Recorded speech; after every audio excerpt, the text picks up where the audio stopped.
श्री स्वामी समर्थ. सर्व स्वामी भक्तांना स्वामी समर्थ महाराज तुमच्या सर्व चांगल्या इच्छा महाराज पूर्ण करू द्यात हीच स्वामीचरणी मी प्रार्थना करते आणि आजच्या व्हिडिओला सुरुवात करते.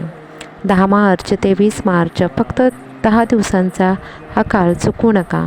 या दिवसात कोणता मंत्राचं अनुष्ठान केल्यास आपल्याला स्वामी समर्थांची विशेष कृपा मिळते याविषयी आपण आज थोडक्यात माहिती जाणून घेणार आहे.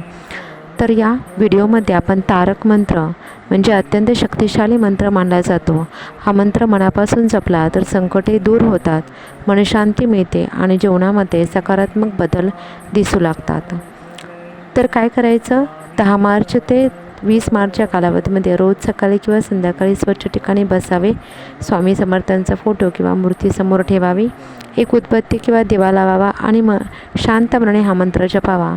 श्री स्वामी समर्थ, श्री स्वामी समर्थ हा मंत्र 108 वेळा जपावा. जप पूर्ण झाल्यावरती स्वामींना नमस्कार करून आपल्या मनातील इच्छा सांगावी. अनेक भक्तांचा अनुभव आहे की हा मंत्र श्रद्धेने जपला तर जीवनातील अडचणी कमी होतात आणि स्वामींची कृपा जाणवू लागते. जर तुम्ही 10 मार्च ते 20 मार्चपर्यंत अनुष्ठान करणार असाल तर कमेंटमध्ये लिहा श्री स्वामी समर्थ. तर तारक मंत्राचे अनुष्ठान कसे करावे, स्वामी समर्थांची विशेष कृपा कशी मिळवावी. तर रोज आपल्याला तारक मंत्र आपल्याला एक तांब्याचं फुलपात्र घेऊन त्याच्यामध्ये पाणी घेऊन त्याच्यावरती आपल्याला उजवा हात ठेवून आपल्याला तारक मंत्र 11 वेळा म्हणायचं आहे. तारक मंत्र म्हणल्यानंतर ते पाणी जे आहे ते तीर्थ जे आहे ते घरातील सर्वांना द्यायचं आहे.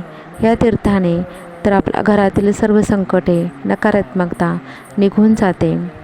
तर असा तारक मंत्राचे अनुभव आहेत. तर हा व्हिडिओ जर तुम्हाला आवडला असेल तर लाईक करा, शेअर करा आणि सबस्क्राईब करा. श्री स्वामी समर्थ.